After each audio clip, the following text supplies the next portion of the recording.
If anything good has come out of this corona crisis, it's the sudden and almost complete absence of bleating about climate change.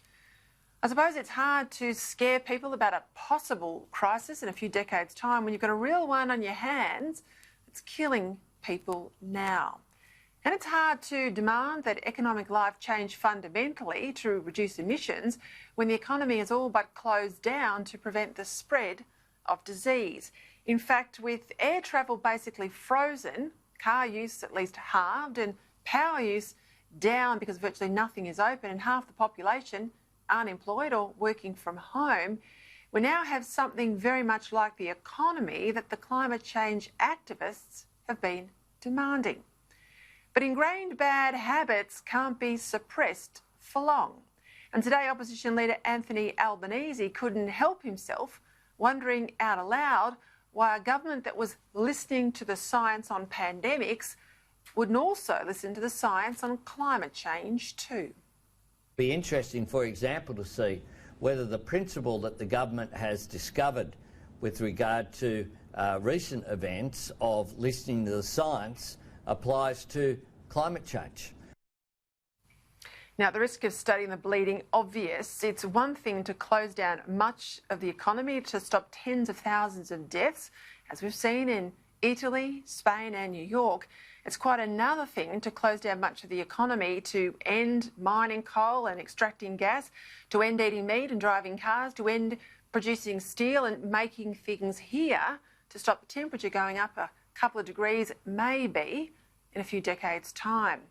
What's more, there's a world of difference between listening to the medical scientists telling us that social distancing will stop the spread of disease, when what we can do here in Australia has and will in fact stop the disease. It has an immediate consequence, as opposed to listening to climate scientists urging us to reduce carbon dioxide emissions when nothing we do in Australia will make an appreciable difference to global emissions, and on its own have very little impact at all, virtually nothing, says the chief scientist, on climate change.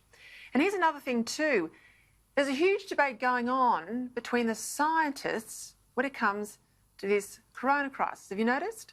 Now, there's a debate about just how serious the disease really is, the extent and nature of a lockdown that's needed, the debate about the drugs which might be the most efficacious and most available treatment.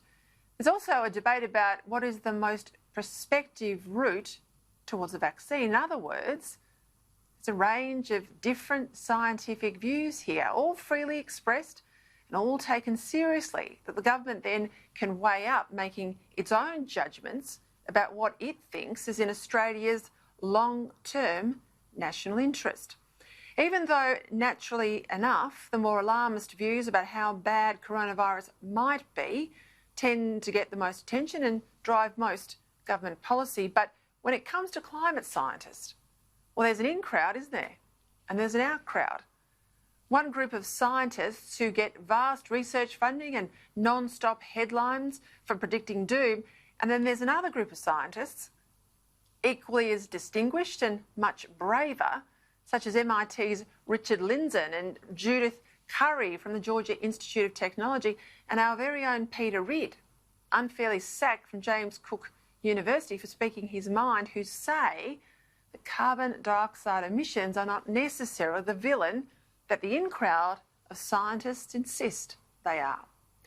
It would be a lot easier for the government to respect the science on climate change if the scientists themselves stopped demonising each other and accepted that scepticism and doubt are always part and parcel of good science, even on the climate. One thing's for sure, though, once we've clearly got past the worst impact of this China virus, the last thing anyone should want are policies that make Australia's economic recovery even harder.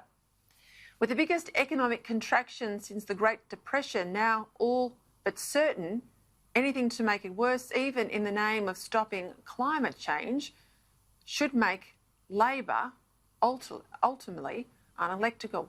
So my advice to Anthony Albanese, stop obsessing with the inner city activists, most of whom, I have to say, are on the public payroll and insulated, like most politicians, and instead Start mixing with the workers that are stood down and the small businesses facing ruin before you next open your mouth on an issue that more and more Australians see as nowhere near as urgent as the other issues confronting this country.